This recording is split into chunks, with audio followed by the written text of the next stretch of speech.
dare you just cut me off like that? My own intro, my cartoon self. How dare thee? Anyway, what's up, folks? I am here. There's lots to talk about, actually. So let's get to it because wow, I sound like one of those entertainment shows, you know. Lots to talk about on today's show. First up, anyway, how's everyone doing? It's been a interesting couple of weeks. Nothing terrible, nothing bad, just interesting. Interesting. But um it's been pretty cool. It's been pretty fun and I am just enjoying the ride. So, but lots of lots of things have been happening. I just finished watching the last episodes of Andor last night after coming off from the previous 3 episodes that everyone was talking about. Everyone was raving about it. Everybody on Twitter, X, whatever you call it still. I still call it Twitter, um but it's X.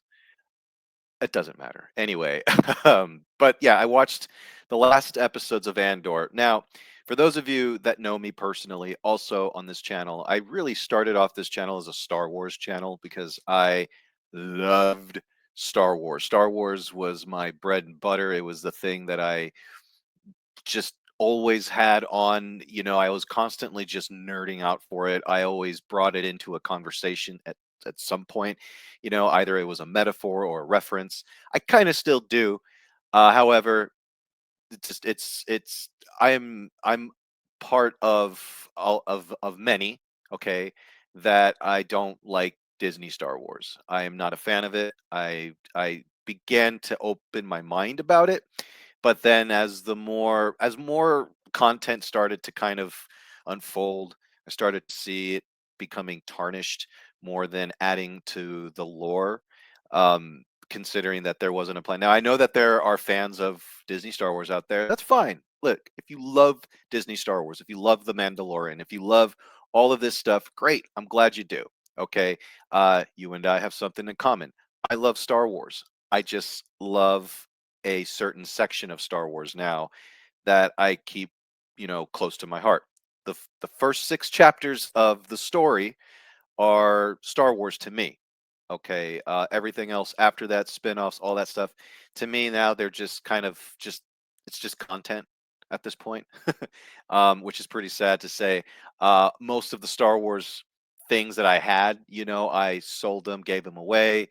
It got tarnished for me. But then somewhere along the way, I realized that a lot of the Disney Star Wars content feels very corporate as opposed to someone who just has a vision and wants to tell a story about this family.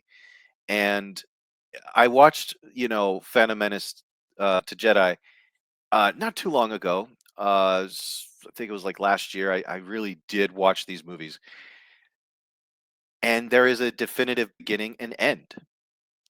There is. You can tell stories that are in between, but whatever goes on beyond Jedi, and especially with the 3 stories that exist, that we have, Force Awakens to the Farts of Skywalker, there really isn't a coherent storyline. There isn't a coherent plan. There isn't anything. It just feels like the worst fan films ever made. It really does. It seems like somebody just doesn't know how to write stories, and it's just a bunch of junk just thrown out there with a really good effects program. Those movies look gorgeous, but deep down inside they are shit. So I just don't care for them. And if you do, great. I'm not here to tell you that you shouldn't or you're dumb for liking them. I just wouldn't trust you with directions to like down the hole, so to speak. But no, I can't stand it. I can't stand it. It's just it's gross. Mandalorian used to like the show. I really don't now at this point, because it just reminds me that it's all roads leading towards the farts of Skywalker. And it doesn't remind you that, oh hey, this is a story that's on its own. It's kind of telling its own story. We're not really kind of depending on what's going on, which I was glad. I didn't want to hear anything about Jakku. I didn't want to hear anything about the other planets that I don't remember. And which is another thing that speaks volumes is that as a Star Wars fan, when I was into this, okay, like heavily, right? Star Wars to me, um, I mean, I was reading the books. I knew a lot about reading the essential guides. All of this stuff about the ships, the societies, everything that is in Star Wars about the planets, all this stuff. I can remember planet names. I still remember all of the planet names. I still nerd out about George Lucas Star Wars. Okay, I know a lot about it. It's just branded in your nerd brain, okay, at this point, when you know about this stuff. I just don't know a lot about Disney Star Wars, you know? And so, with all of that being said, we come to Andor. Okay, Andor was a series that I had no interest in going into. I didn't even watch it at all when it aired. I started to watch it once it was close to being done, and I just thought it wasn't terrible. It wasn't bad. There was nothing offensive in it that I, as a Star Wars fan, you know, uh, I was like, oh, I can't believe they did this, or whatever. It was well done. It's Star Wars without the fun and excitement, and I'm saying that in a positive way, kind of, sort of. But season one, if you were to just give me season one and say this is it, I watched it and I would never go back and revisit it ever again. So, with that being said, here comes season two. Doesn't really start off strong. We got off on a really weak start. It's like a year later, after the events of the previous season. The time jump is crazy, but it kind of goes into like this meandering storyline. Like it just doesn't really get into it, as well. And again, the energy that Star Wars has is not in this. This is a slow burn. And I say slow burn because a slow burn to me means that it's something that's building up to something that could be very interesting. So with this, it wasn't boring. It wasn't like I was sitting there like this is leading to nothing. Because if anything, I already know the outcome of all of this, and that's Luke Skywalker blowing up the Death Star. So when people say, I can't wait to see how this all ends, we all did, unless you're brand new to this. You know what I mean? Like, it doesn't make sense when people say that. I get it. You want to add the excitement. You want to, hashtag Star Wars so people can look at your tweet, and you look like a concerned fan. But in reality, for those of us that have seen Star Wars, we know the outcome of this. So to say I can't wait to see what happens, what's the outcome of this? What's going to happen? Like if you've never seen it before, I would say or suggest, um, can't wait to see what happens with these characters because these characters are very uninteresting. And we're watching it because the show is telling us that you have to care about these characters. And when you watch this show, and then it leads into Rogue One. It's fine. It seems coherent. I did watch um the three episodes. I think it was 6, 7, and 8, or 7, 8, and 9. Yeah, it was 7, 8, and 9.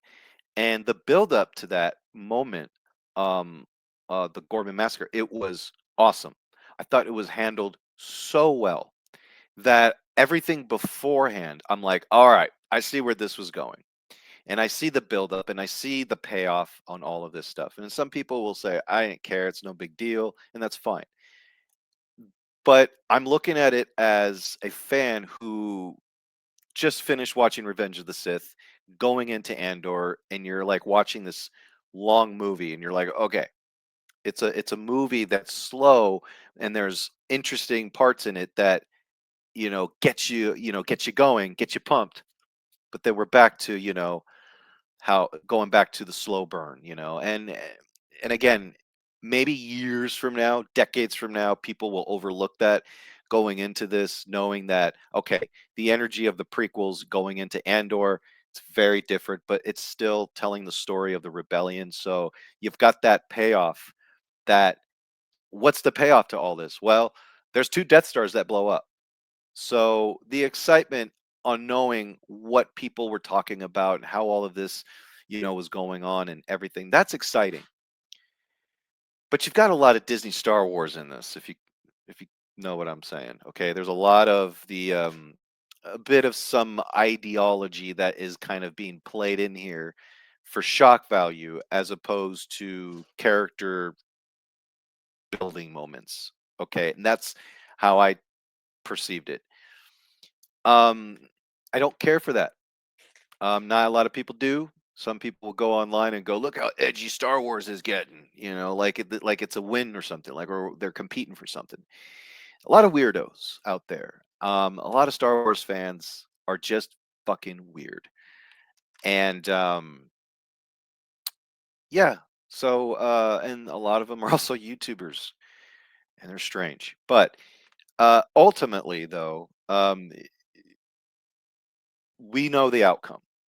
It's what happens to these specific characters, Bix and all of them. And honestly, I didn't really care too much about them. Uh, yes, we saw their struggle, we saw their journey and all this, but it wasn't written enough for me to really invest in the characters. Like, oh my god, I just dropped dead sad, when she gave that speech at the end, in that episode. I just didn't. There was just no connection there for me, and I guess it's because you know it's a prequel. We know what's going to happen. The fact that spoilers, okay, those of you who haven't seen Andor, don't care, or whatever. Listen, don't watch this. If you don't care, fine. I'm going to say it anyway. Andor and Bix have a baby. It's revealed at the end, and it was supposed to be the shocking moment. Whatever. I just didn't care. I was like, oh, of course, yeah. Um, that's not cool. I'm sure he would want to be there for the kid, um, but he will never know. Bix is kind of is kind of an asshole, but I'm sure a lot of people will look at this and go, "No, it was beautiful, and it was just the struggle, and that's war, Josh. That's war. War doesn't inspire you to be a deadbeat dad, but okay, sure thing. Uh, whatever. That's a whole different separate issue. Okay. So anyway, um, but yes, so Andor is it's okay. It's the best thing. Uh, if you were to say, if you were to ask me, a lot of people say it's the best thing since Empire Strikes Back. I know Empire Strikes Back is like the best Star Wars, movie out there. And I'm going to tell you right now, okay, as a Star Wars fan, they're right. The Empire Strikes Back is not just a good science fiction movie. It's a good Star Wars movie, but it's a terrific film altogether. Okay, it's up there with the Godfather 2s. It's up there with the Dark Knights. It's up there with Jaws. It's there. I had two sequels and a not sequel. I don't know if that was a good example, but they're just good films. You take away the Star Wars aspect of it, and it's still a good movie. It's yeah. So, and what I'm trying to say is that Andor, like The Empire Strikes Back, and how it kind of takes itself seriously as a story first and foremost. Andor does the same thing, but it's quite different. The energy is dialed back, of course. It's more dramatic, with some action in it. But like I said, the massacre was done very well. It was shot well too. It was edited well. It gave you that build up that where something really terrible is about to happen. I guess you could say this is Star Wars's version of the Red Wedding, but not as graphic. But it is that kind of episode, and it's awesome. I really liked it, and this was a moment as a fan of Star Wars as I was watching it. I'm smiling not because the people are dying, but you're just watching something great. You're watching something that's actually for like 10 minutes. I was like, this is great, because it's Star Wars, and if they can focus on doing something like that even more, I wouldn't mind it. You know, Give me a bunch of slow burns, but with a great payoff.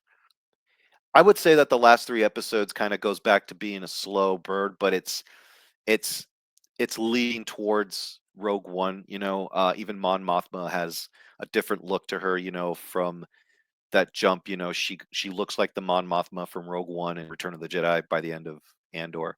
So she's got that look. But Bail Organa, man, Bail Organa is played by not by Jimmy Smits.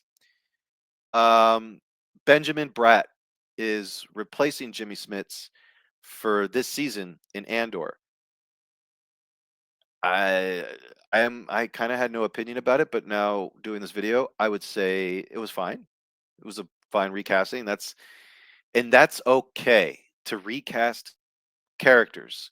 Jimmy Smits has been in Star Wars since Revenge of this. No, Attack of the Clones in 2002. He's Leia's dad. So he's been in Star Wars. He's been involved in a lot. Up just not in this season, which is unfortunate because this was better than season one, and it was the best thing Disney Star. We saw him in the Obi-Wan series, and gosh, that was just yo. Whew, whew, whew, whew, whew, whew, whew. Give me a second here. Let me campy this moment here.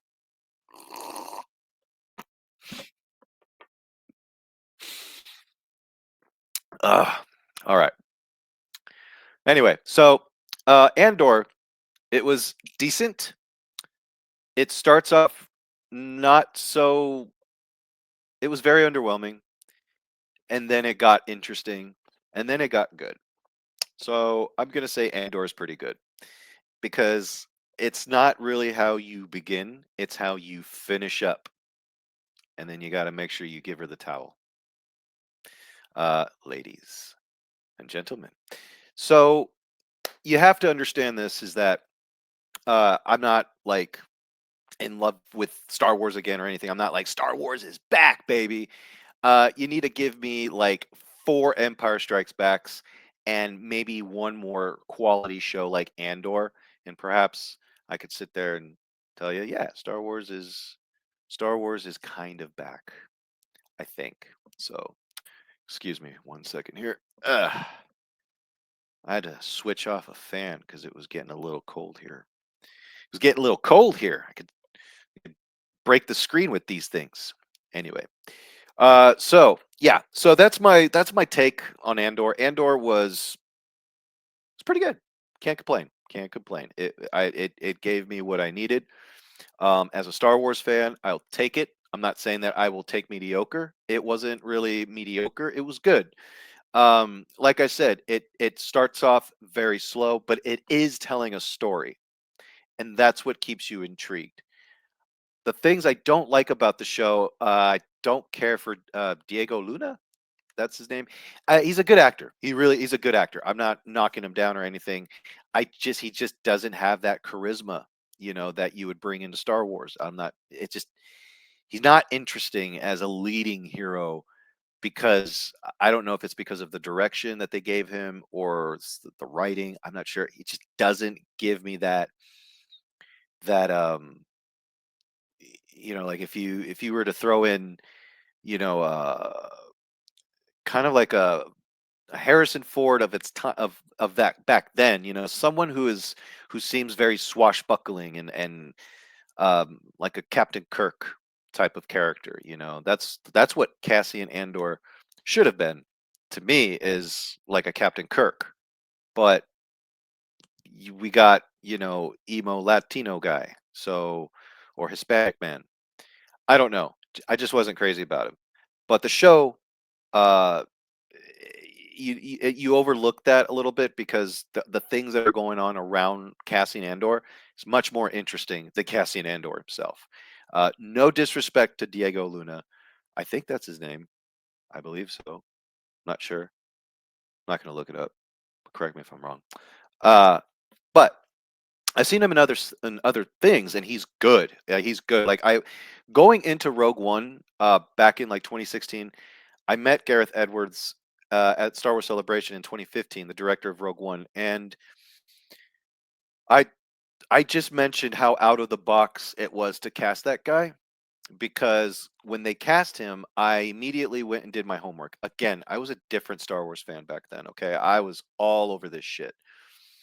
And when it was released that I went and watched a couple of his films that he was in.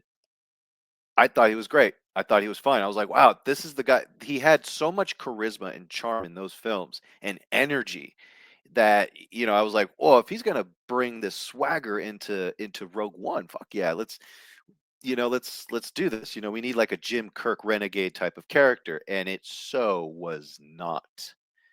So was not. It was not Solo. Uh, it was it was yeah, no, didn't work for me too much. So yeah, going into his show, I was very skeptical. I was like, I don't there it's a series about him? Like this is the guy, okay, fine, whatever. But I watched it and I my opinion about his character, the actor, the character still stands, but like I said, the show's good. Um and I'm gonna be honest with you here, man. Uh it's worth watching. It's worth checking out if you're a Star Wars fan. But if you don't care for it, I don't blame you also. It's totally fine. If you're checked out of Star Wars completely, that's totally fine. I just watched it because I wanted to watch, for this channel, I wanted to give a review, but I just happened to really like it and I was shocked and I was glad that I liked it. Because I wanted to watch something good, man. Wanted to watch something that was useful, for my time, and I'm glad that I didn't regret wasting my time about it. So Andor. Check it out. Check it out. All right. So today we got a trailer came out today. A couple trailers actually. A couple of trailers and a pizza. Oh, just kidding. I'm lying about the pizza. Um, I felt like something else should have added to the ending of that whole statement, but it's all good. You all right there, Daisy? Okay.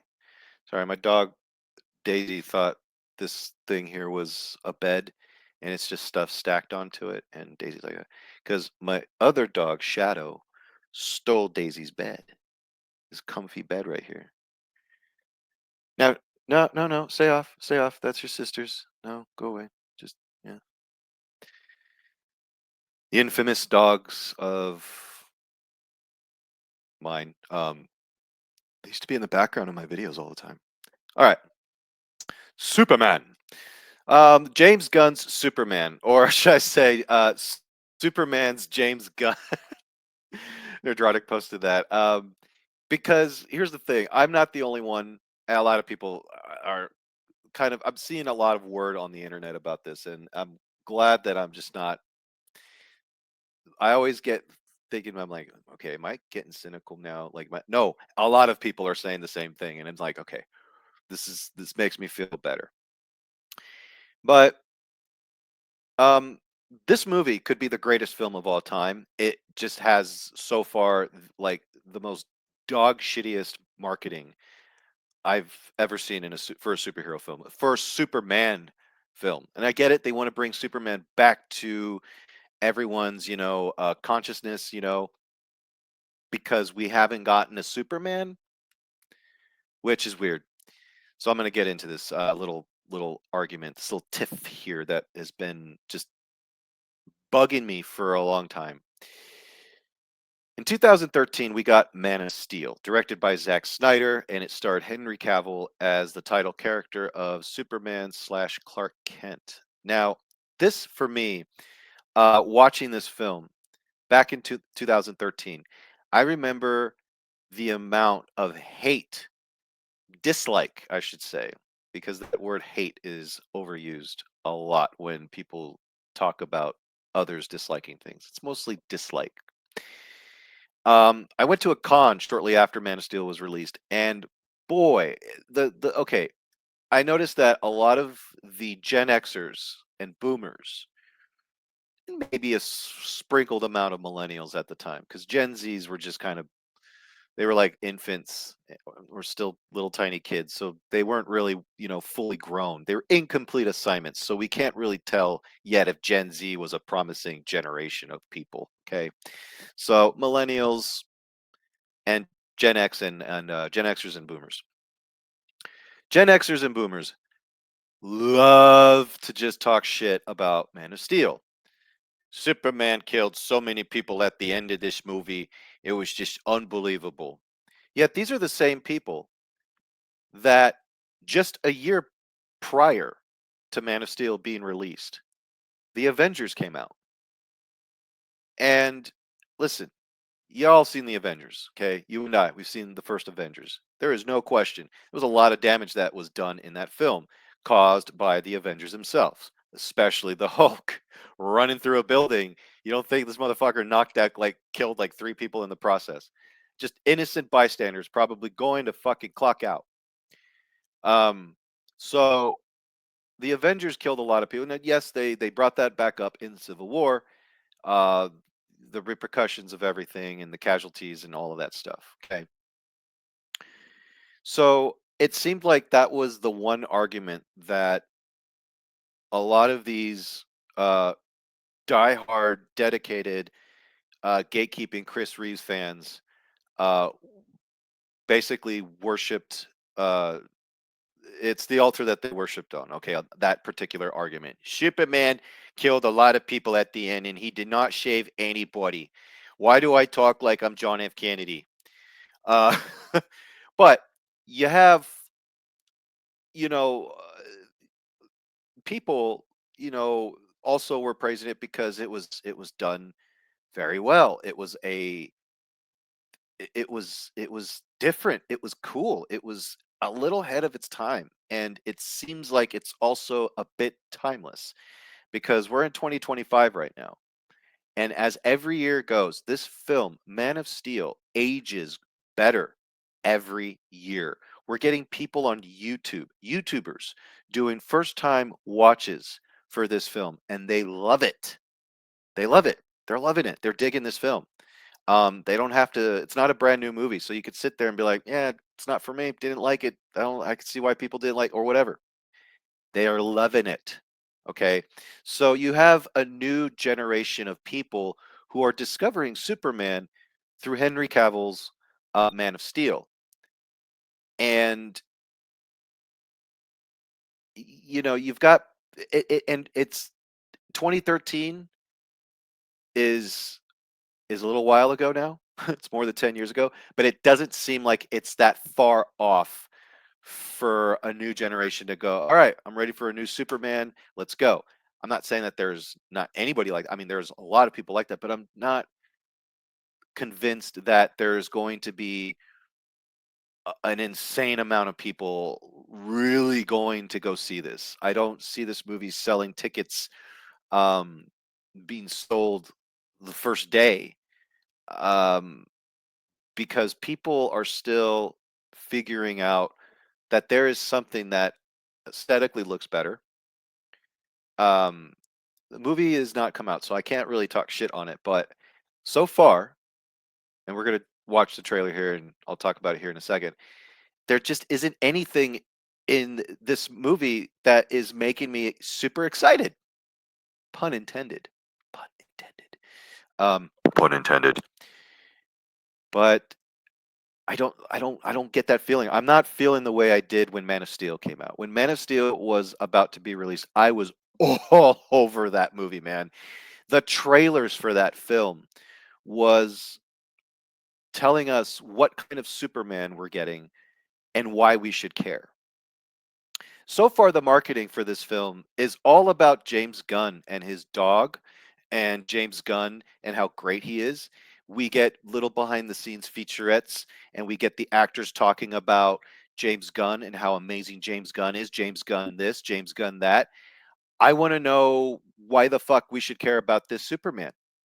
Why we should care about this universe that is rebooted after you just totally pulled the rug after we get a shot of Superman looking at Darkseid, something that all of us fans wanted to see for the longest fucking time. Whether you liked Batman versus Superman or not, there is no denying that that shot at the end of Zack Snyder's Justice League got everyone wanting to see what the fuck happens next. And what we get next is a complete reboot. Henry Cavill got fired. Ben Affleck wants nothing to do with playing Batman ever again. But just last week, he did say, "Hey, anything's possible," implying that maybe something can happen. But everyone was like banking on that, and it just meant nothing. I think he just wanted to get the fuck out of there and move on to the next reporter. But Gal Gadot, she's not considered to be Wonder Woman anymore. Like they just completely like just just got rid of everything. And James Gunn is just doing this whole entire reboot. And because his name is attached to three really good sci-fi Marvel films, we're just supposed to just be like, okay, cool, let's do it. Let's do it. So they got David Cornsweet. They've got the chick from the Fabulous Miss Maisel, and they've got the Lex Luthor guy from Nosferatu. Nicholas Hoult. I'm just bad with names right now. Yeah. Anyway, so but the girl from Rachel Brosnan or whatever, Rachel Bros, she's good. I watched the first season of Fabulous Miss Maisel. I think she's terrific. That so when she was cast as Lois Lane, I was like, oh shit, no shit, that's a no brainer. I dig it. I could tell what kind of Lois that she's gonna be, and in the trailer, I was like, I was right. Um, because there's only really one way to play Lois Lane. It's up to the actress to kind of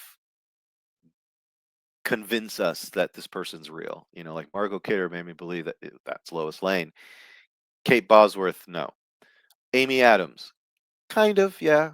Yeah, Amy Adams is she's really popular, so I see Amy Adams playing a character, not Lois Lane, but she did a good job. She's good.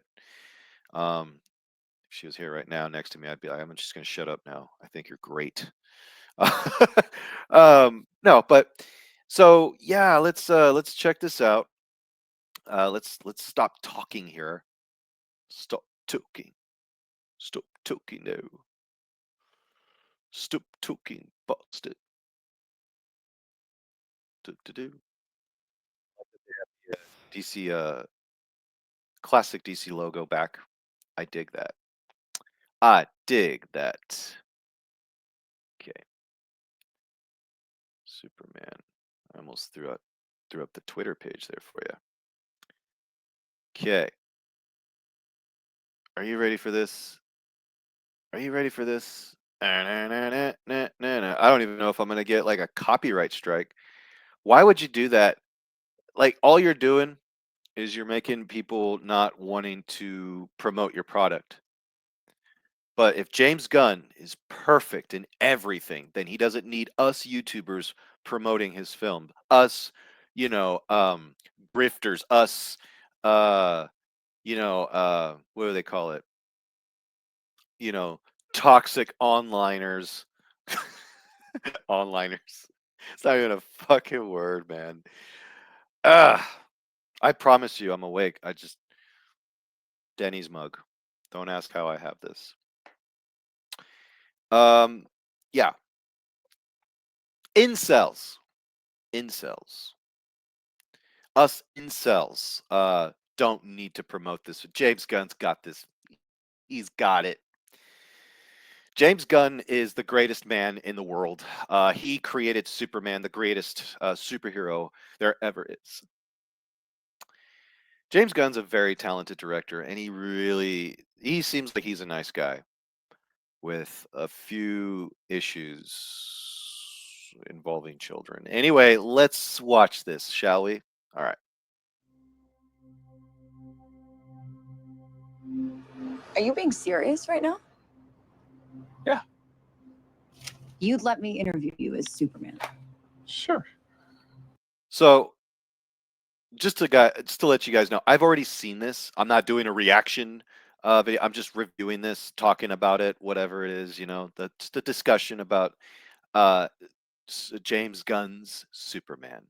Um Somebody should make like the poster of Superman and just put James Gunn inside the S logo, and then just put James, the S, Gunn. That's the movie. So, anyway, so we start off with Lois and Clark doing this interview. Obviously, she knows that he's Superman, which makes sense in today's day and age. Pulitzer Prize winner would figure that out. So yeah, in this movie, it's acknowledging that aspect. So okay, and she wants to interview Superman, kind of reminiscent to Donner Superman, where Reeves and Kidder were sitting on the rooftop, and she was interviewing him because that's a thing to do in Superman movies, because you know, yeah, it's never been done before.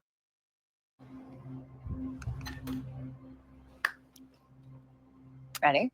Let's do it, Cronkite. Walter Cronkite. Superman. Miss Lane.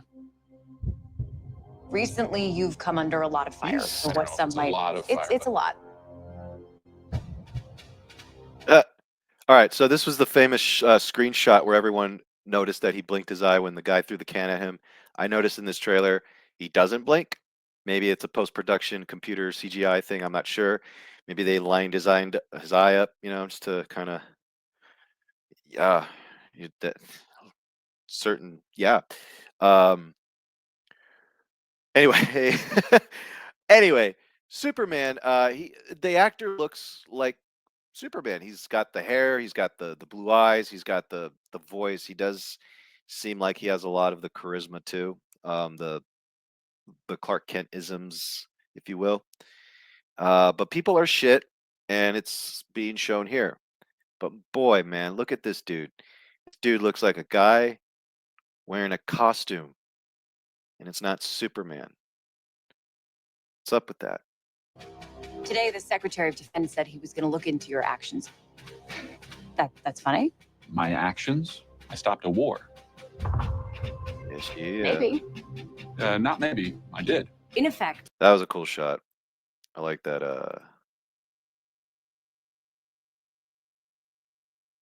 He looks like Superboy, but Maybe.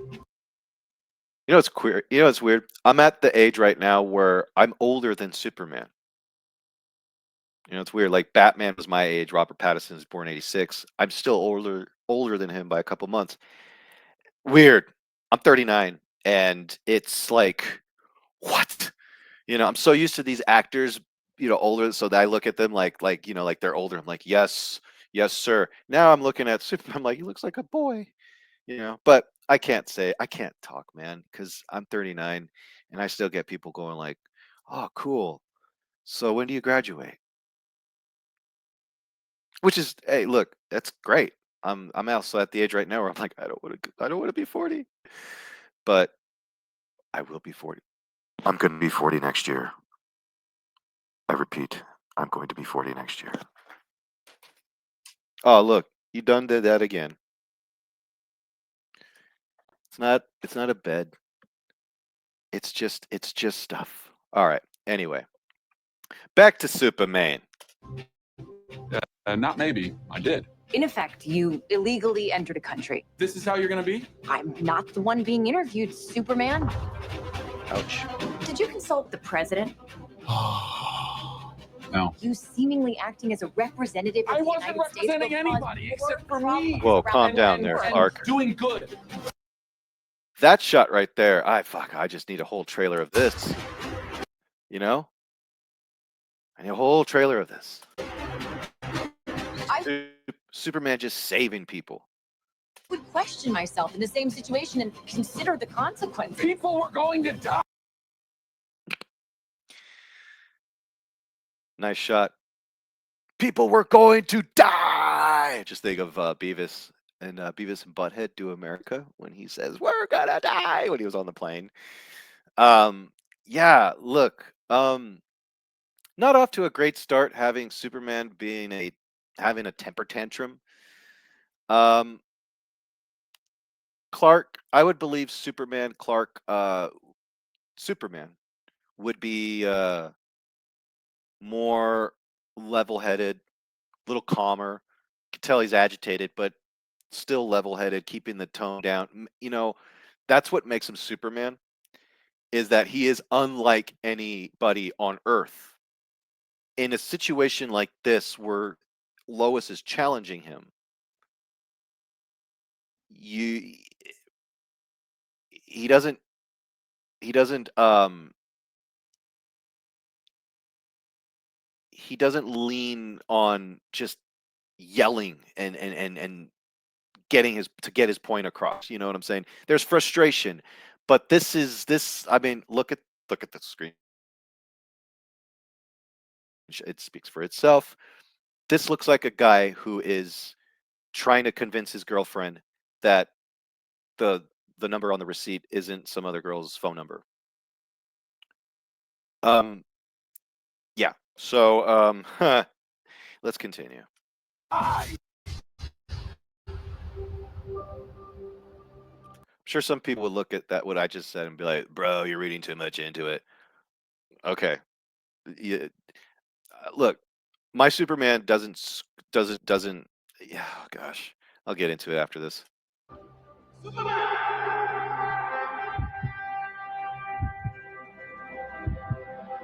Hey, buddy.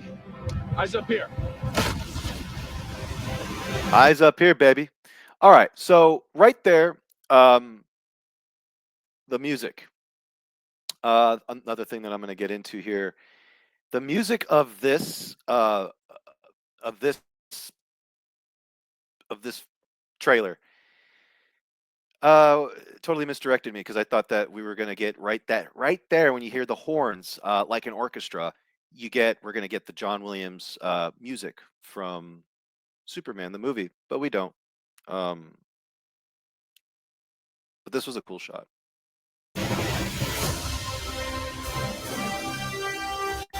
Did you guys know? Fun fact that James Gunn directed this movie.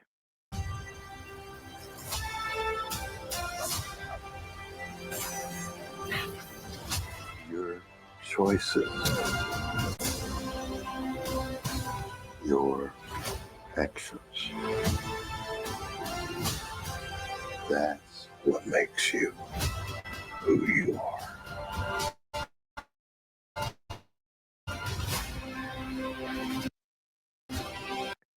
So, um, yeah. So that was Pa Kent.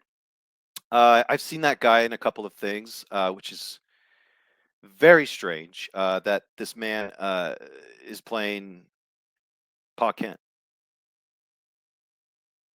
He usually plays weirdos, nasty men, nasty men, nasty meons, super meon. Hey meon, yeah meon.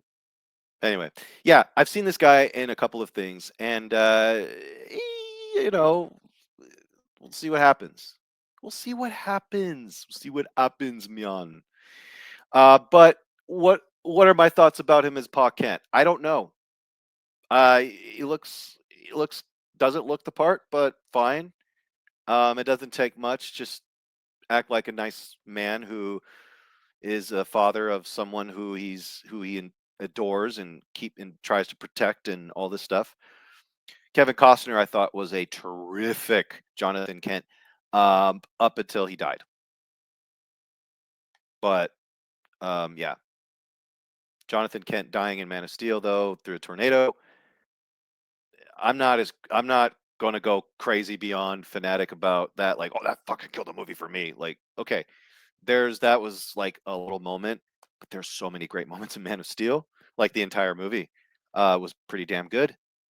Um, but whatever. I guess the cool thing to do is to hate something that.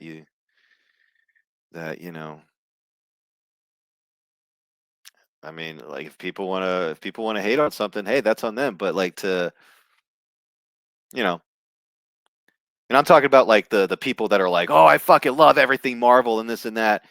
They talk shit on Man of Steel. Like it's like if you like Man of Steel, you're a MAGA or some shit. Like there's some weird ass shills out there. Weirdos. All right, let's continue. Mr. Terrific. Hey. Mr. Terrific's gay, by the way, and the CW fucking took that part of his character and went, "Yo, let's blow this shit up. Let's blow." And yeah, it didn't work out very well. However, um, knowing James Gunn, he'll take Mr. Terrific and take everything about him and make it cool. Okay, like make it cool and not so fucking like, "Hey, isn't this cool? I'm gay. That's my talent. That's why I'm great. It's because I'm gay." It's like, okay, well, I'm straight and and I'm crooked too. And yeah, doesn't matter. It's all about your character. And here is all about in here. All right, let's continue. Superman. He's not a man. He's an it. He's somehow become the focal point of the entire world's conversation. I will not accept that. I cleaned your boots. So at least we get a scene where Lex is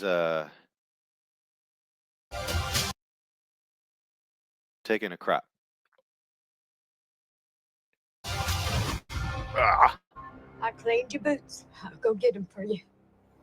Aw. She's so sweet. Ma Kent. I like Ma and Pa Kent. So they're like my favorite things to look for. I know it sounds weird. Aside from Superman, I always look forward to the Ma Pa Kent aspect of Superman. In Smallville, that was the best portrayal of Ma and Pa Kent. I thought I loved those two. And Man of Steel, I enjoyed Diane Lane, Kevin Costner. So yeah, I mean, I'm looking forward to seeing this. I'm pretty sure that when Pa Kent dies, if he dies, they may not kill him. Who knows? Like in Lois and Clark, they didn't kill off Jonathan Kent. But if they were to make him characters and stuff, I guess you could keep Pa Kent alive in the first Superman movie, whereas in the sequel or in the future films, having him pass away, all that'll be a little different. Usually in Superman's first movie, Pa Kent passes away, but in this case, if he were to be alive for a couple films, get the audience to invest in his parents, show why he cares, and then we share that same pain with Clark as a viewer once that moment happens. They could perhaps go in that direction. Who knows? So, but shots like this, I like. I just want I just want to see Superman save more people, and we don't get that here. We just get just a bunch of stuff. Superman and friends. Let's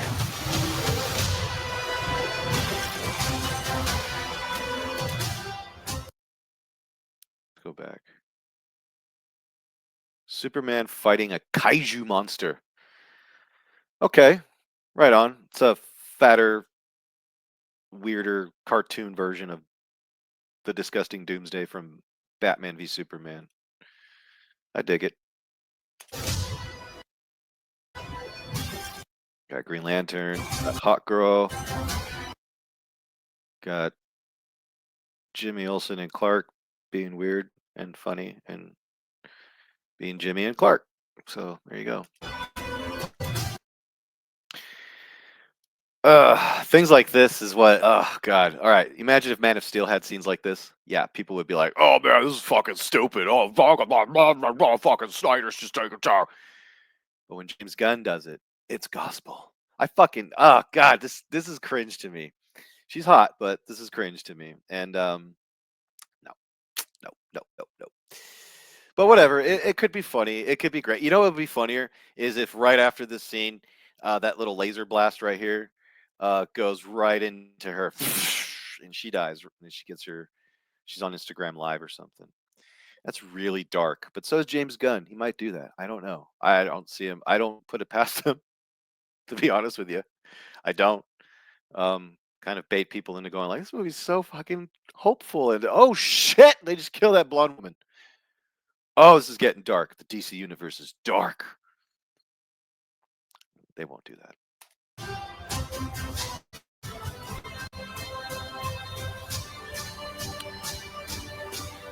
Look at that. That's classic right there. Superman and Lois flying up in the air, making out. So there are heterosexual relationships still in movies. Interesting. Look down.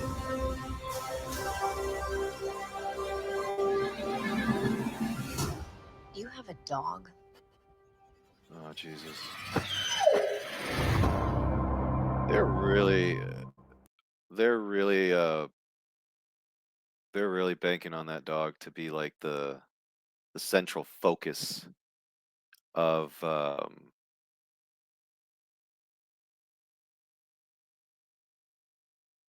don't know if they're central focus of the marketing. Like they got the Milkbone commercials of this dog. So I don't know. Insanity. Insanity. All right. So that was Superman. Which, hey, at least they're calling it Superman. I've always wanted to see a movie of Superman where they gave him the title Super. I thought they would do that with Cavill. You know, eventually he would get his own film titled Superman. You know, as if he earned that title. Because in Man of Steel, he was still kind of working out the kinks on being a superhero. He was just kind of he had the suit for like what, a day and a half or so. So when people were like, "Well, you know, he was killing a lot of people and he couldn't save anyone and blah blah blah," this, that, the other, I was like, "All right, y'all didn't see the Avengers last year or what?" But hey, you know, whatever. Superman, Superman. You know, I really thought Man of Steel. It's not the greatest superhero movie ever, but it's a damn good Superman movie in my opinion. Um, Not going to talk about its sequels. Just you know, they're films. They're films, whether you like them or you love them, whatever. I did enjoy Batman versus Superman in some aspects, but for the most part, it is a very clunky movie. There's things about it I love. I thought Ben Affleck's Batman was fucking awesome. I think it was one of the best iterations of Batman. He was closest to the comics that you can get as far as his looks, his vibe, the way they portrayed him on screen. I thought it was great. Wonder Woman was fantastic. I thought Gal Gadot, man, she was Wonder Woman. I did see an actress playing that character. Um, and the same with Henry Cavill. The movie itself was very clunky. I didn't like Jesse Eisenberg as Lex Luthor. That I do agree universally with people. I thought he sucked ass as Lex Luthor, but it wasn't the thing that broke that film. All right, you could have just adjusted Jesse Eisenberg with his direction. You know, as far as that character, he just did what the pages told him to do. So, not entirely his fault. But then you've got Justice League that came out. The whole controversy on that movie flopped, and then Zack Snyder's Justice League came out a couple years later, and that is that you know those two films. That is their definitive ending to that storyline.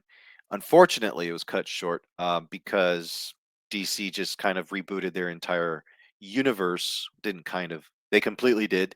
With the Peacemaker trailer that just came out for season two, it's getting people questioning, like, okay, what's going on here? Like, is this a pocket universe that the Peacemaker goes into, and then he's in a different universe where there's a different Superman, which explains why there's a different Superman and all this other stuff, because at the end of Peacemaker season one, we saw the Justice League. We saw, you know, Zack Snyder's Justice League in that episode, Aquaman and the Flash being the forefront.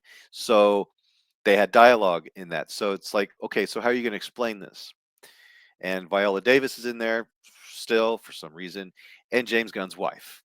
James Gunn's wife is in Peacemaker, so James Gunn fired everyone, rebooted everything except Peacemaker World because he really, really, really, really, really, really likes Peacemaker.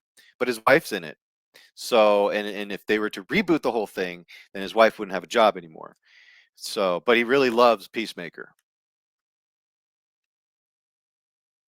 I don't like this timeline that we're in when it comes to comic book movies, man. We had it great We had it great, man. We had it awesome.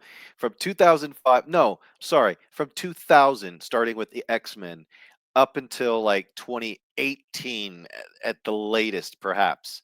Comic book movies were good.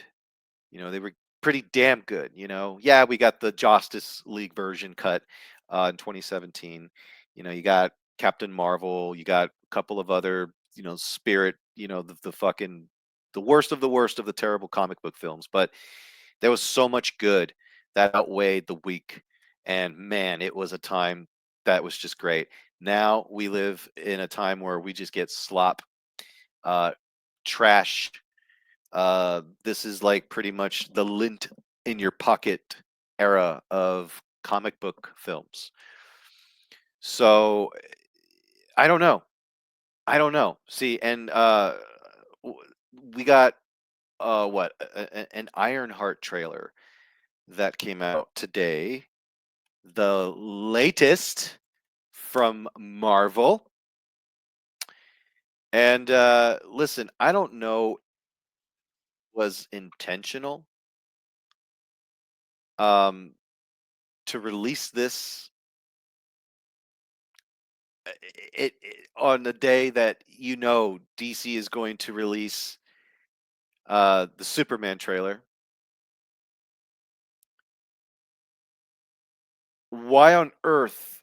Unless okay, like I said to myself the other day, I said, man, I don't understand um Disney Marvel's, way of thinking. I don't, because you would think that perhaps after everything that has happened, okay, um, with the underwhelming performances, everything after Endgame, with the few exceptions like Spider-Man Far From Home, the one that everyone forgot about with Jake Gyllenhaal. It takes place after Tony's death. That came out post Endgame. Hit. It hit. I didn't think the movie was all that, but it still hit. Okay, it was pretty decent. It was entertaining. I dug most of it, but ultimately at the end, it's the one I watched the least. So, and then you got Spider-Man No Way Home. Hit. Hit. The three Spider-Mans. Massive hit. Okay. Doctor Strange, Multiverse of Madness. That movie was a hit, wasn't good. And that was where everyone started to kind of go, oh, wait, this Marvel thing that used to be a smash hit all the time isn't so anymore. I wonder why. You see the characters that are in it. You see the writers. It was directed by Sam Raimi, but it really wasn't directed by Sam Raimi. It was like he was the star. It was casted as something, but didn't really get to do that something. Didn't really get to use his brain until they went to these moments where they were like, "Hey, you know what? This was kind of hard for us to imagine. Let's get Sam Raimi's full vision on this." And that's why there was some Sam Raimi-isms, and people were like, "It was totally a Sam Raimi movie because of those two scenes." Okay. Um, when you're cast as a director at Marvel, that's what you are. You are cast as a director. You're not going to direct anything. You've got people already making the movie for you. Um, just ask the director of the Marvels. So anyway, why on earth, if you were at Marvel, would you think it's a great idea to take one of the weakest fucking aspects of your entire enterprise and go, gee, you know what? We're going to dump this on Superman Day. Not really Superman Day, but Superman Trailer Day. Okay, because Marvel and DC have always kind of, in one way or another, kind of competed with each other when they announce things or dump trailers and stuff. One would release one day, the other one the next day, or what have you. But this on the same day, did somebody at Marvel really think, what's more popular than Superman? Ironheart. That little girl who is a genius all of a sudden, doesn't have any growth. She's just a genius out of the blue. She can do no wrong. She is not a failure, but she's going to find and face troubles as a victim because she's oppressed. That's who they care about more than Superman. So yeah, we got the Ironheart trailer, baby. Let's check this out, yo. All right. Uh. From executive producer Ryan Coogler, who I saw Sinners. Sinners is fucking awesome. It's not the best movie. Like everyone online's like, oh my god, you gotta watch this movie. It's gonna fucking blow your brain. It's gonna blow your mind. It's gonna fucking get you pregnant. This and that. No, I thought this movie was pretty damn cool, man. I love the vampire genre, and this movie just it did it for me. I was like, holy shit, we had Nosferatu and we got Sinners. That's two vampire flicks like in 1 year so far. Knocked it out of the park. Loved it. Loved it, man. And I also heard that Blade, the MCU version of Blade, was going to be taking place like in the 20s. It was going to be a period piece. And I thought of Sinners. And I thought, holy shit, this would be a really cool Blade movie. But they didn't because, you got to check mark the fuck out of all your Marvel projects to make sure you have this, make sure you have this, and make sure you have this. We can't just tell a fucking good story. No, can't. So we get shit like this.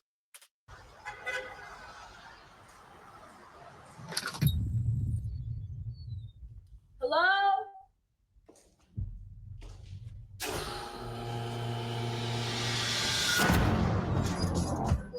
You're trapped, madam. For real?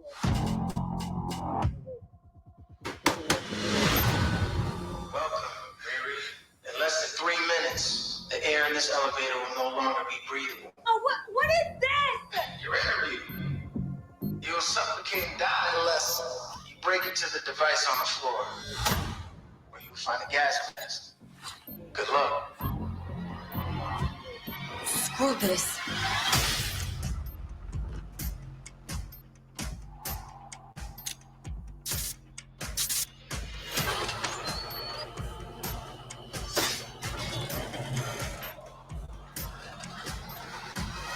I heard Riri Williams was a genius.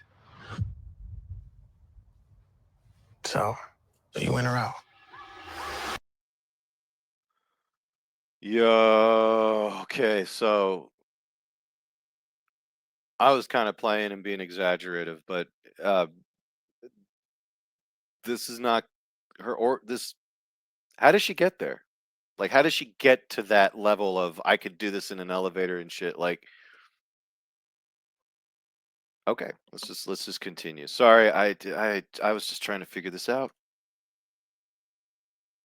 I haven't seen this trailer, so I guess this is my reaction. I don't care for that, but I'm just like, whatever. I'm just trying to figure this shit out. Like, with you and stuff. Unless you have seen this trailer and you're just trying to see what my reaction is. And yo, that was retarded.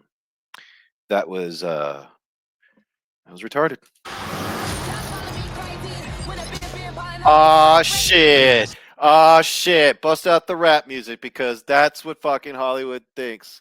What black people are. It's so funny to see, how Hollywood thinks what black people are. You know what I'm saying? Like it's great. Like everything that's black has to have rap. So we gotta, oh, there's a black person, cue the rap music. It's like fuck, it's stereotypical. And it sucks because it's like watching like imagine that Superman trailer we just watched, right?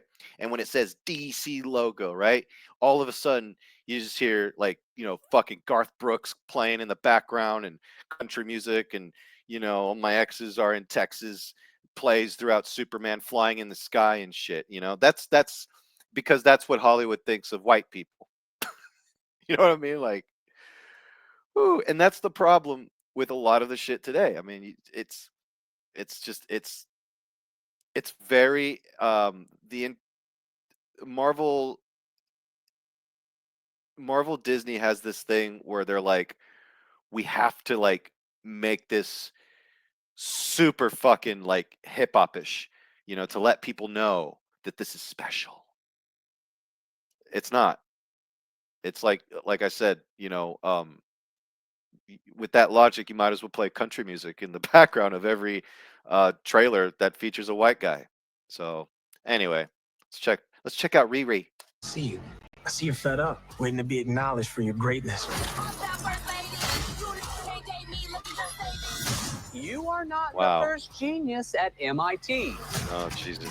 So what I'm gathering is that we're not seeing anything about her origins here. Okay, she's perfect already. She's the greatest. She could do no wrong. And that is some weak ass character writing there because there's no challenge. They're worried about instead of making a really good story and a character that goes through the struggles to become this genius, okay? They're worried about, well, we need to make sure young girls can see themselves when they watch this. I'm sorry. Um, there's a lot of white people that see themselves in Lando Calrissian. There's also a lot of white people that look into themselves, with characters like, Rhodey from Iron Man. Because it's not the color of their skin. I shouldn't even have to fucking explain this, but I do because a lot of people are stupid and need to be checked into the fact that, when you virtue signal, okay, um, it's not only grandiose, it comes off very, very cringe and disingenuous. Going overboard with your behavior, I guess you could say. It's really, really weird. It's really weird. Um, it's also racist. It's racist to do that, because then it's like, wow, your entire, I look like a white knight, shining in knight in shining armor, whatever the fuck, coming down to save the day. No, you just came down and displayed how fucking fake you are, and that's what Marvel Disney is to me. That they're that person, that goes on Facebook, or that white liberal guy that goes on the internet and posts up the BLM logos, even though it's not a thing anymore, but they want to remind everyone that they're not a racist because they're very insecure of themselves, because they probably are a little closet racist. So that's what Marvel Disney is, and I'm not afraid to call that shit out. So how come you're not working at one of those fancy tech firms? How come you're not working at one of those fancy tech firms? After my internship abroad, I wanna Abroad, build yeah. something Internship undeniable, abroad. something Important. iconic. It's a brand new I can give you the This looks like the origins of a supervillain.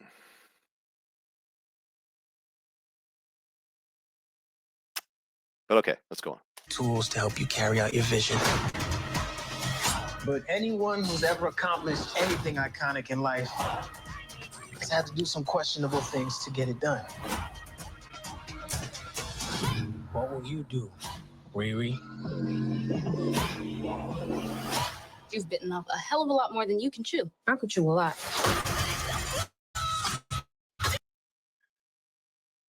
What in the holy hell is that? That looks like one of that looks like the Justin Hammer's drones from Iron Man 2. It looks very terrible. It's like something from the fucking Power Rangers or something. They own it. You know what? It's funny because there was a little featurette that they were saying, and I watched this other podcast that showed this video that because Ironheart was supposed to take over Iron Man, the mantle of Iron Man, she spoke to Tony Stark through the AI system because Tony Stark passed away. So in this little featurette, they insisted that she's not taking over the mantle, that she just happens to be this genius and she's this and that and the other. Okay, sure. They're doing this because what is the point of this? To make people forget about Robert Downey Jr. as Iron Man? That's usually why you would put someone else in the suit. If you're going to do something that's the same, do it better. This is not doing it better. This is really regressing and just, yeah, it's slop, and it's a copycat move. It's lazy creativity, and it's just ugh. But hey, it is what it is, man. And you know what's weird is that on the X page on their Disney Marvel, they blocked out the comment section because they think that everyone's going to hate this because they just don't like black girls. I mean, damn, talk about deflection, Disney. You can't just have people just go on there and just talk about, "Hey, this does not look like," that is that's your customer service feedback, you know? Because how great would it be if you had any confidence in your project, you would have just not hide the comment section, just let people spew what they want to spew out. And if you had any confidence in this project, you'd put that shit out and go, well, let them talk shit because we got something badass here. Watch on day one when this is released, people are going to just change their minds. And I'd be like, shit, okay, let's see what you got. Respect. But I don't. This is trash. It's going to be trash. Oh, and it speaks volumes that instead of releasing this weekly, they're just dumping all the episodes on day one. So people won't talk about it for weeks.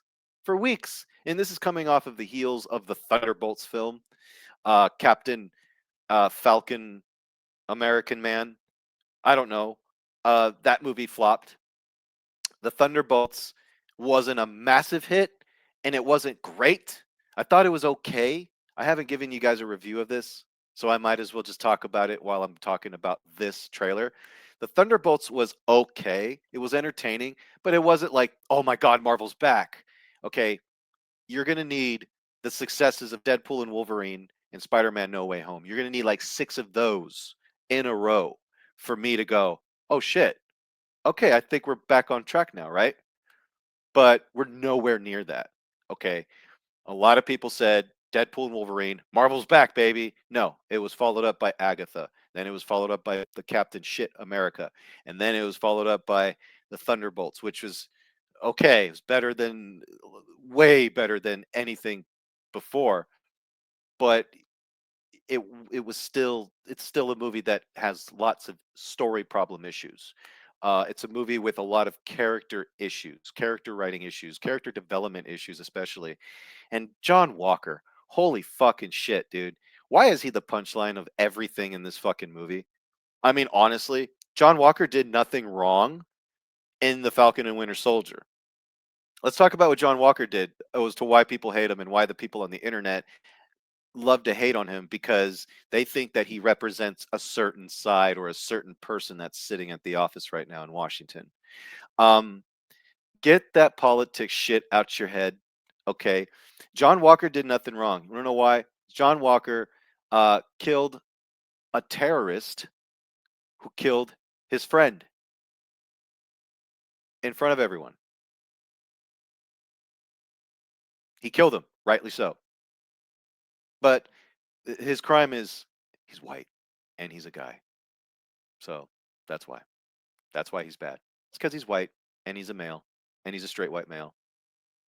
That's why he's bad. So, of course, they write him out to be the butt of the joke. You can write him as one of the greatest characters of all time. But then once you turn that script in, Disney's going to go,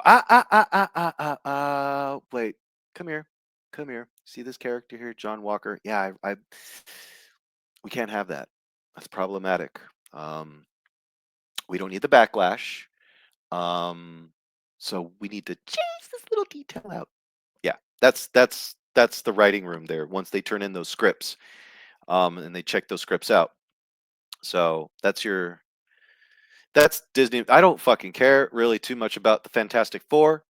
I don't care. Pedro Pascal is not Reed Richards to me. He will never convince me that he's Reed Richards. I don't care. They just can't help themselves. It's like you got everything looking perfect in that film. I mean, Fantastic Four looks like a beautiful movie. It does. They got everything correct from the suits, from the thing. The aesthetic, the 60s, futuristic 60s look. It looks like a movie, not a TV show. It looks great. And then you get Pedro Pascal. And then you've got the Silver Surfer, which it's not Norin Rad. And it's like, I don't care if there's a female Silver Surfer, but it's like, I know why you all are doing this. Because y'all just can't help yourselves. You can't just make a Fantastic Four film. You have to make something that's going to, you think it's going to bring in an audience that's not there or something, like it's just weird. So you kind of wrote your way in there to make it make sense, but in reality it really doesn't. It's just weird. It's a strange choice. And then people are out there like, oh, well, you guys are sexist and shit. It's like, okay, I can tell you I've never read the comics, or you're just really that dumb. Um, to me, this is equivalent to getting like, okay, not as extreme, but trying to like work with me on this. When you do a Batman film, and you're looking forward to Batman meeting Dick Grayson, and you know what's going to happen. He's going to become the Robin. He's going to be Robin, man. We're going to get Batman and Robin in this fucking perfect, setup of Gotham City. We've got a good Batman and all this stuff, but they don't. And instead, they introduce Barbara Gordon first, and they throw in as Batgirl, and Batgirl is her Robin for the remaining time, for the time being, or for the duration. That's what it's like.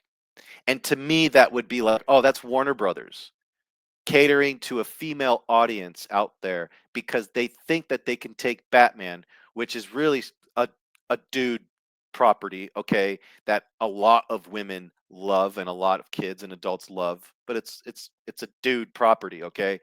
And they're trying to, make it into this feminine thing or whatever, whatever they're trying to. It's the same shit they try to do with Batwoman, and it failed. Batgirl was an amazing character because she was written well, and they took their fucking time when they developed her character. She just didn't get thrown into the bunch like that. Like they were like, "Hey, we need a fucking female audience." No, you had people already like reading these books, watching the Batman shows, boys and girls. My mother watched the Batman TV show back in the day. Not once was she like, "Batgirl is the best thing ever." No, it was a Batman and Robin show. Okay, Batgirl was the guest star. When you see that little bike at the intro, at the beginning of the credits, when you see it at the end, you get excited. You're like, "Fuck, this is a Batgirl episode." Fuck yeah. That's that's that's what Batgirl was. And it worked. You didn't alienate an audience or anything. You didn't try to suck in female viewers. They organically just liked it because it was written well and it was fun and charming. And this is the 60s TV show, for fuck's sake.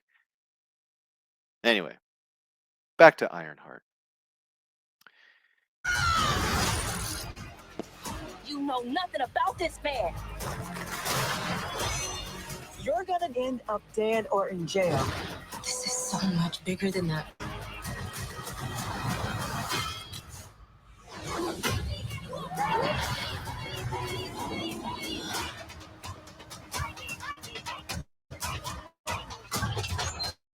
This is wild.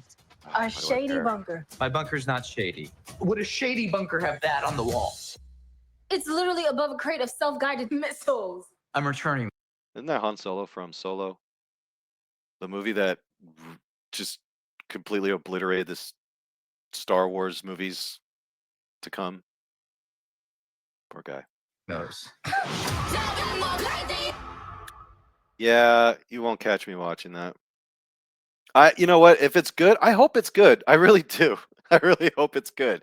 I hope everything is good, man, because we live in such slop writing times. And you know something? I don't care if everything new sucks because I could just go back and watch the old shit. And it's good shit. And that's why I love it because I can go back and watch it and it's new to me every time. But man, this show looks bruh. Bruh. Bruh. Wow. Wow. That's all I got to say, man. where are we at? Yeah, I'm almost out of here. Anyway, so Ironheart looks like shit. I'm pretty sure that the people who worked on this show probably knows it looks like shit. Uh, they're bringing in Mephisto, something that should have appeared in WandaVision, but they decided to wait on that and put him in Ironheart because everyone's going to come out and watch Ironheart. Jesus. Robert Downey Jr. shouldn't have left Tony Stark. They shouldn't have killed Tony Stark, but whatever. I'm not in charge of this stuff. So, but I am the customer who is watching this shit, and I can only just give you my feedback.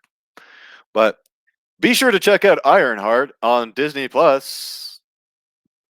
I don't fucking remember. But anyway, so yeah, trailers galore, Star Wars. Hey, it's pretty cool. I hope Superman's good. I hope Ironheart is good, but I doubt it. But Superman just needs to focus on the character in its marketing. They need to focus less on the director and how amazing he is and his fucking dog. And we need to focus back on the character, why the character is important, why we should care about this character in this universe that has just rapidly changed in under what, almost 10 years. We had a universe and the movies were not so good. And then they decided to just reboot everything and it doesn't look that great. And the suit looks like shit no matter what. I don't like it. It looks like Captain Krypton, not Superman. It will never grow on me. I don't care. I don't care that we live in a time where there's a Superman movie called Superman and he's wearing underwear and it's bright colors, but it doesn't really look all that great. But I have to force myself to like it because it's Superman. Get the fuck out of here. Okay, we will get Superman movies, but it just I don't care that much. And like I said, I'm not going to sit here like every other podcast going like, "Bro, this is gonna be cool, man. Fucking Superman, James Gunn, he rocks. Yeah, cool, man. Yeah, fucking A." Like, no, I don't. No, no, that's not me, man. That's not me, man. I'm gonna be honest with you on this stuff. Okay, I'm honest when it comes to pop culture. Other things, oof, oof, oof, oof. Uh, the realist, the realist, the realist, the realist. Anyway, no, but honestly, guys, this is just this. It looks. I hope it's good. I hope it's fucking great. I really hope we need a really good Superman movie. And despite what I think and my little isms about it, I'm still gonna go see it. I'm gonna be its biggest cheerleader in that theater when I go see it because we really do need a really good Superman movie. I hope that this changes the game in a different way. I hope that all of my um skepticism it just Thanos is into dust as I'm watching this movie. I really do. Realistically, I don't really have that much hope for Ironheart because let's be realistic, it looks like shit. But Superman looks good. It does. Not too crazy about the poster. I don't like the music in the trailer. I don't. The music scores in trailers. I miss. I miss the trailer scores where like you get trailers from other movies and they put them in. It would just be great. Just play John Williams' music. You don't have to play music from a fucking computer and then put it in. It just sounds like shit. It does. It makes me not remotely. I guarantee it. If you would have had John Williams' score, the London Symphony Orchestra, okay, in that trailer, you might fucking ninja my brain and my nerves and my soul, and I'll be like, oh my god, this is the move. Let's do this. But right now, I'm just like, I'm whelmed. All right, as Mahler puts it. Mahler, check out his channel. But yeah, I'm just whelmed about it. So yeah, uh, and yeah, so anyway, well, that's it for me. It's that for me. It's that time to end this show and proceed with my day. But didn't appear last Tuesday like I said I would. I had to do some rearrangements in my quarters to make my to do this and to yeah. So as you can see, I have my little library here that's still building, and I have my vehicle. Engage. Anyway, folks, I'm out of here. Thank you so much for watching, and thank you so much for tuning in. Even if you don't like me, you managed to make it this far, which speaks volumes about you and your time and your in your own life. So, thank you for that. And you also added a view to me. So, love you. I will be back next week for sure, either Tuesday or Wednesday. I'll let you know, but I won't miss out for reals this time. So, but yeah. Anyway, I didn't put my lighting on, so it's getting dark outside, as you can see. As it gets darker, just rewind back to the beginning of this video. Look how bright it was. It's bright. Anyway, all right. I'm out of here once again. But until then, peace.